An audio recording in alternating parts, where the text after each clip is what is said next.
Servez le Seigneur, servez le Seigneur, servez le Seigneur avec joie et d'un grand cœur. Servez le Seigneur, servez le Seigneur, servez le Seigneur avec joie et d'un grand cœur. Il y a 200 ans, dans cette même église Saint-André d'Échauffour, 4 jeunes femmes prononçaient leurs premiers vœux. Ainsi, naissait la congrégation des Sœurs de l'Éducation chrétienne, fondatrice de nombreux établissements scolaires à travers le monde. Pour célébrer ce bicentenaire, les membres de la congrégation, leurs familles et leurs amis se sont réunis autour de l'abbé Louis Lafosse, le père fondateur de la congrégation.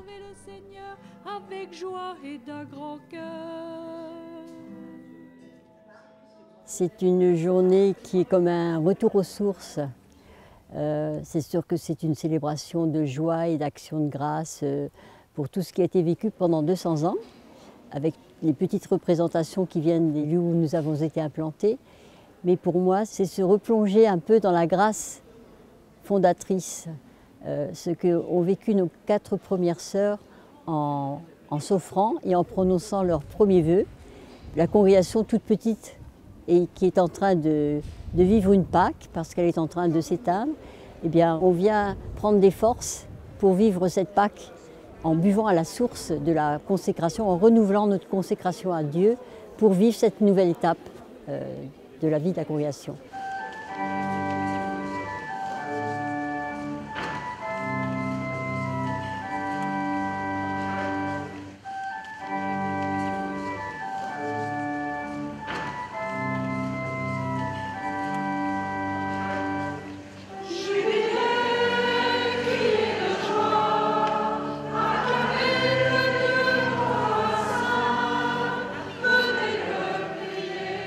En cette même église, il y a 200 ans, le père Louis Lafosse a accueilli Marianne Dutertre, Rose Gibory, Victorine Buisson et Marie-Louise Malherbe, qui prononcèrent leurs premiers vœux devant la statue de la Vierge ici présente.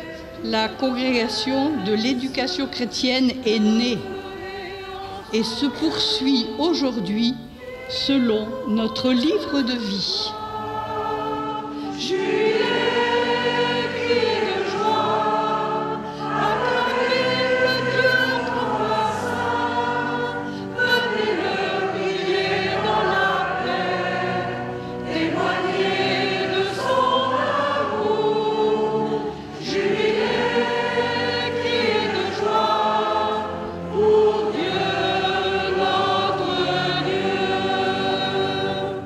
Grand souvenir qui nous fait revivre tout ce que nous avons eu à vivre de fraternité et je dirais d'esprit de famille avec les sœurs de Jeanne d'Arc.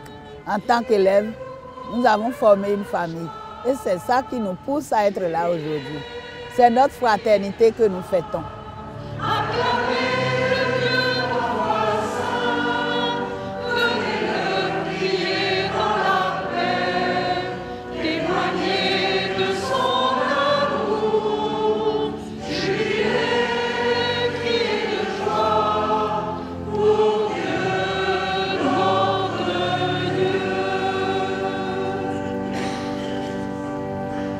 À la messe, je pensais à ma grand-mère. Ma grand-mère a été scolarisée dans une école Notre-Dame, là, à Flers, dont je suis le curé, là. Et je me dis, oui, c'est vrai, ça a formé des femmes qui étaient des femmes debout. Et on voit bien aujourd'hui, dans l'écho de ce qui est dit, combien ça, voilà, le charisme du fondateur se poursuit.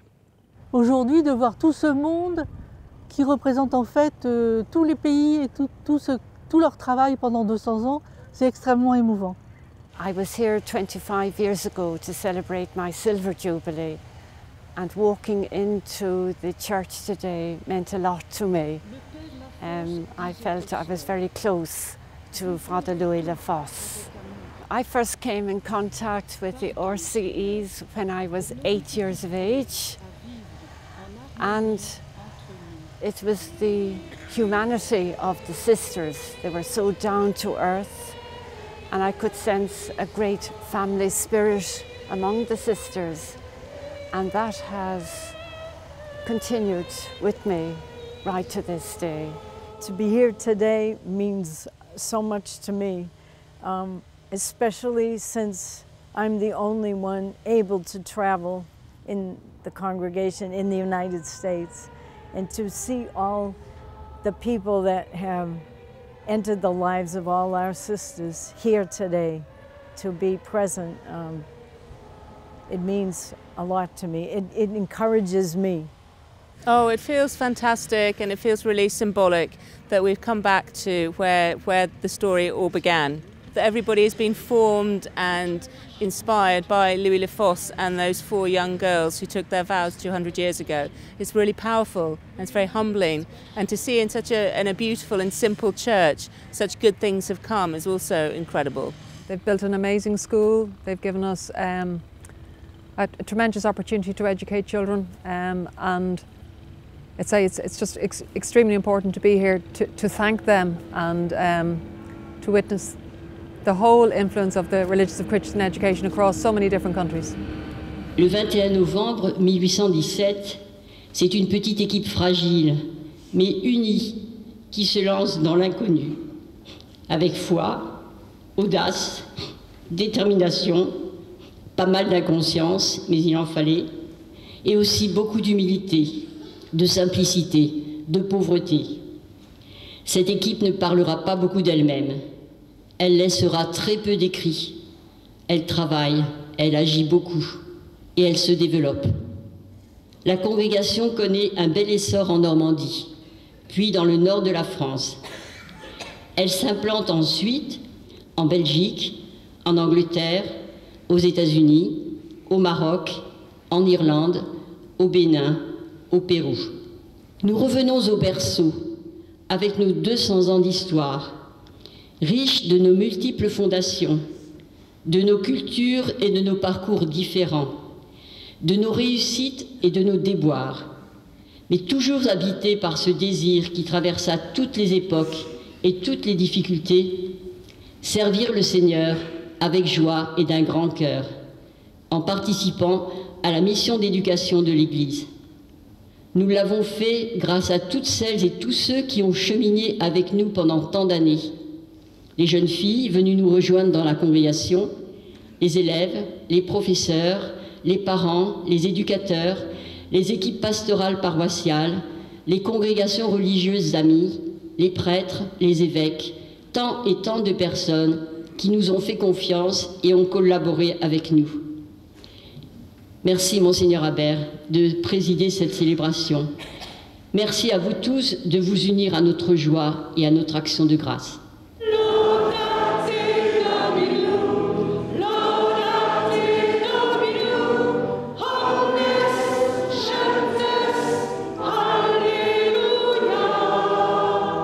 Sans doute vous souvenez-vous de ce chant qui avait été composé il y a plusieurs années au cours d'une année de prière pour les vocations.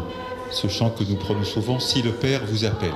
Et ce chant reprend finalement les 3 médiations de l'appel de Dieu. Si le monde vous appelle, si l'Église vous appelle, si le Père vous appelle.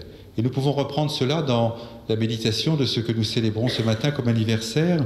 Si le monde vous appelle, ici c'était l'appel du monde souffrant et de la France dans cette période si difficile où il fallait reconstruire, et cela bien sûr essentiellement à partir de l'éducation des enfants.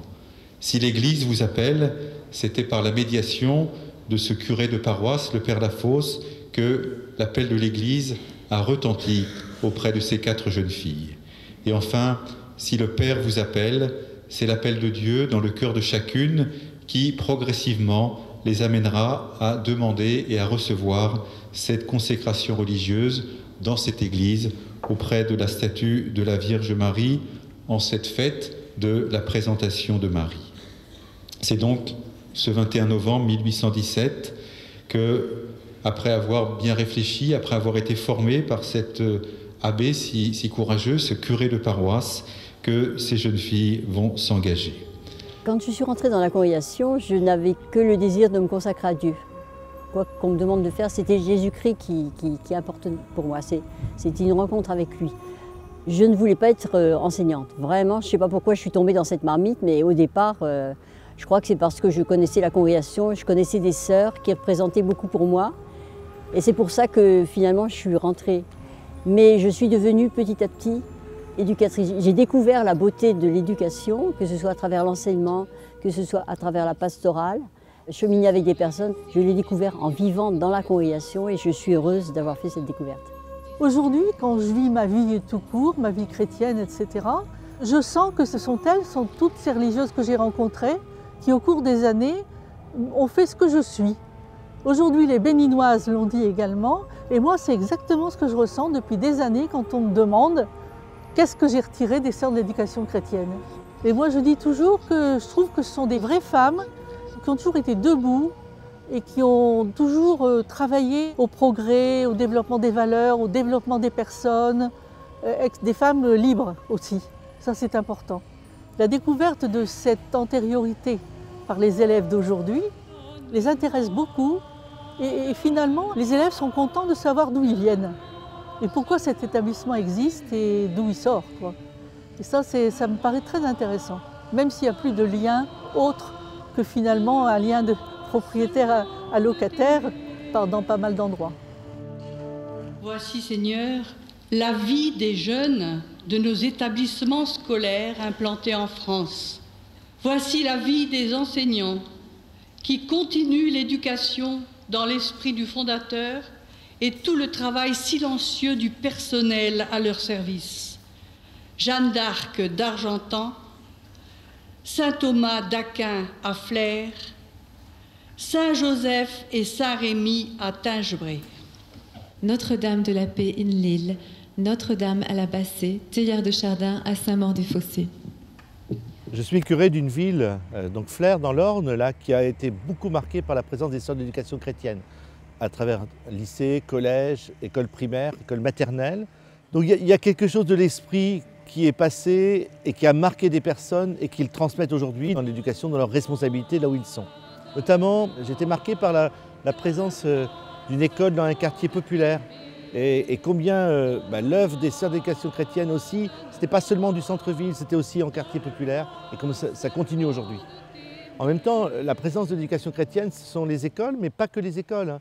Cette année, nous avons inhumé sœur Cécile Asselin et je vois combien elle a marqué sa présence dans le quartier Saint-Michel, mais d'autres sœurs aussi en aumônerie ou dans la catéchèse. Voilà.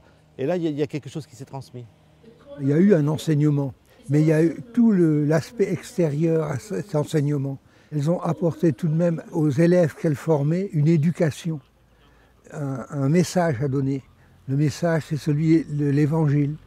Moi qui étais professeur chez eux, j'ai beaucoup appris à ce niveau-là, parce que les sœurs m'ont apporté à moi aussi, qui enseignais ce qu'est l'Évangile, ce qu'est Jésus-Christ. Il y avait un message d'amour, et c'est ça l'essentiel. Donc les élèves avaient ce message d'amour, elles aimaient leur travail, elles aimaient ce qu'elles faisaient. Elles étaient très attentives aux jeunes, à aussi s'occuper des élèves les plus en difficulté. Non pas seulement les bons, mais il y avait aussi les élèves plus faibles qu'il fallait aussi aider. Et ça, elles ont eu cet apport formidable. Après l'Angleterre et l'Irlande, les États-Unis, où l'éducation chrétienne ouvre une première école en 1905. D'autres établissements seront fondés pendant plus de 100 ans, laissant de nombreux fruits.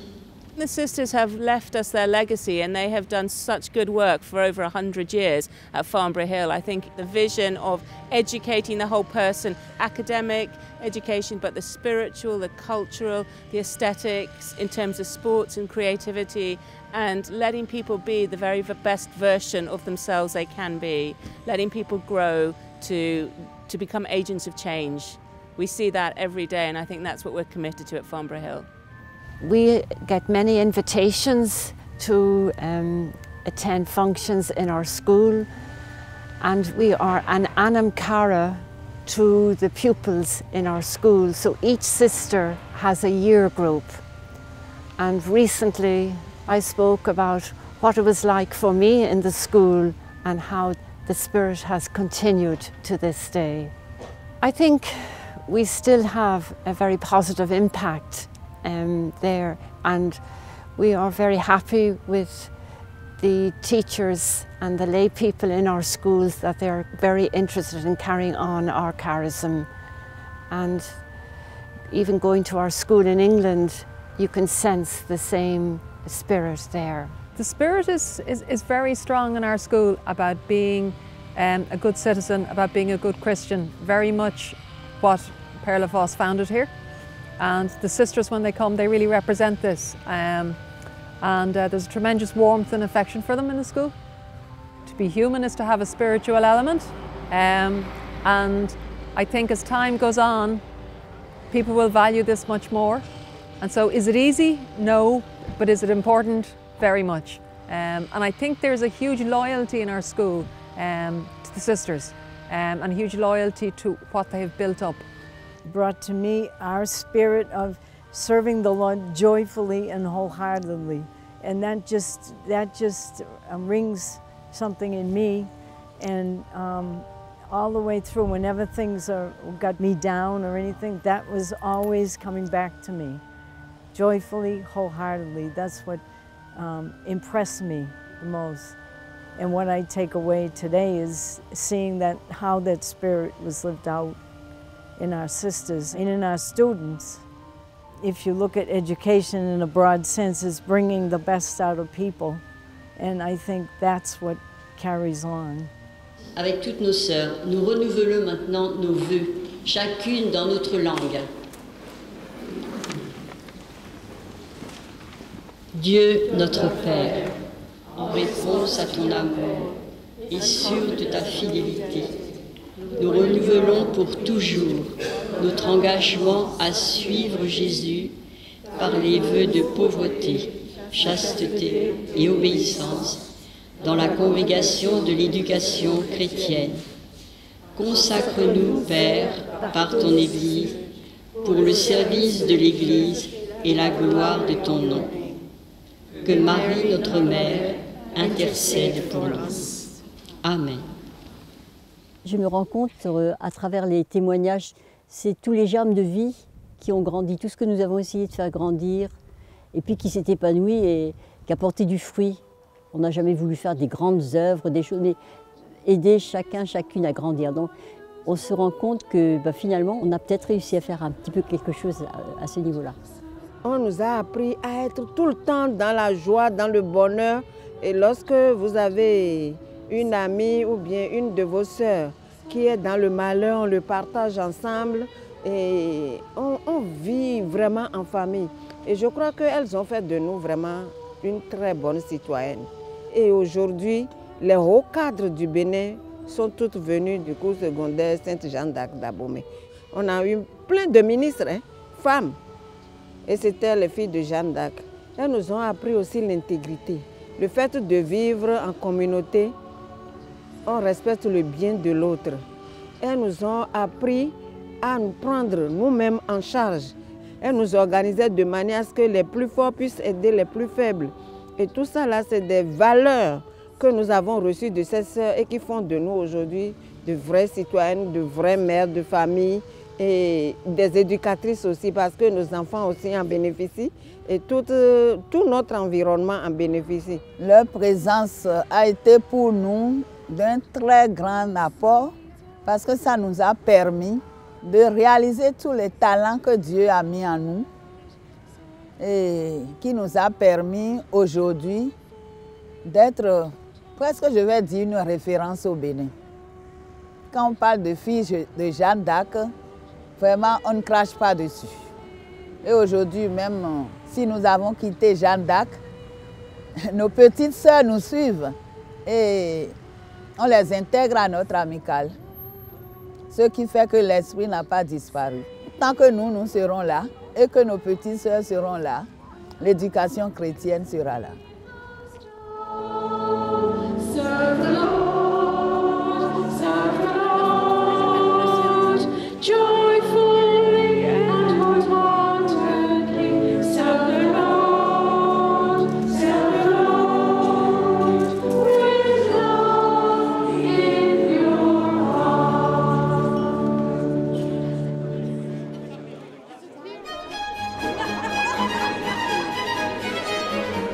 J'étais absolument sûr que j'allais le trouver.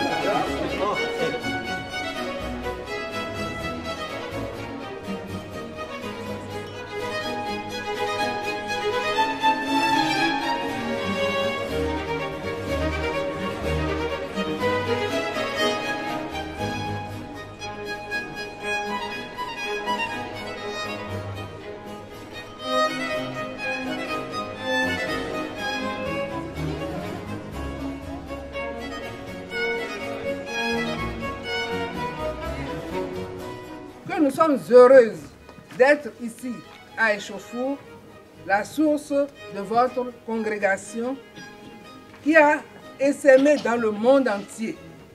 Aussi, nous tenons à saluer la mémoire du révérend Père Louis Lafosse, en qui l'Esprit Saint a fait germer cette œuvre gigantesque d'éduquer la jeunesse dans les valeurs de la foi et de l'Église catholique. Ces valeurs ont été semées dans le cœur de milliers de filles béninoises par de braves religieuses, dont beaucoup ont déjà rejoint le Père et dont nous saluons aussi la mémoire avec beaucoup de respect et de reconnaissance. Après, c'est un vrai défi, hein. C'est-à-dire que dans les années qui viennent, comment ce charisme va se continuer quand les sœurs ne seront plus là. Il y a encore des présences à proximité. Là, c'est vraiment un défi pour l'association et pour la congrégation, je pense. And yes, we have to remember and we have to continue to educate and talk with staff and girls and parents about it. But certainly it's our mission. It's definitely my work and my staff's work to continue what they started. It's going to be a challenge, but I think having the conversation now is so important.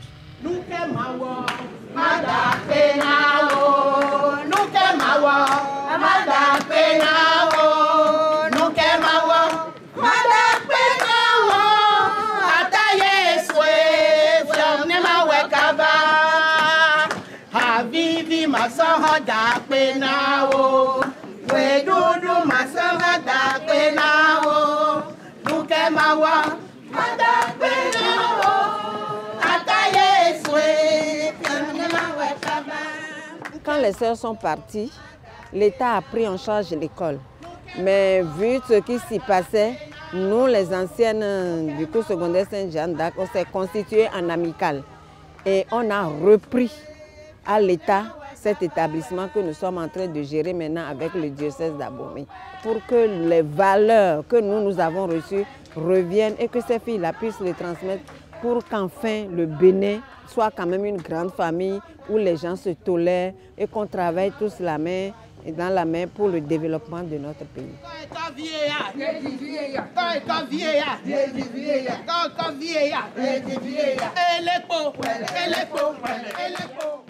Maintenant que nous ne pouvons plus vivre cette mission d'éducation engagée vraiment, nos forces ne sont plus là, on a la joie de découvrir dans chaque pays que le flambeau se transmet aussi bien en Angleterre, il y a un trust, qu'en Irlande, il y a le Kelly, toutes les congrégations qui sont unies. Et puis en France, à travers l'association Louis Lafosse, on voit comment ça y est, l'esprit se transmet. Nous n'avons plus que la propriété à travers l'association, mais les chefs d'établissement veulent reprendre le charisme et il est en train de se transmettre. Donc on sème. C'est une nouvelle petite semence de vie, on ne sait pas ce qui va germer, mais voilà, c'est parti. S'il faut un effort quand viendra demain, toujours nous irons, la main dans la main, notre élan joyeux, nos cœurs généreux, rendront tout le monde heureux. Nous quitterons la maison, mais nos cœurs y resteront. Jeanne d'Arc, la pucelle, restera notre modèle. Dispersés dans le pays qui par nous sera servi, nos labeurs devront porter beaucoup de fruits. S'il faut un effort quand viendra demain, toujours nous irons, la main dans la main, notre élan joyeux.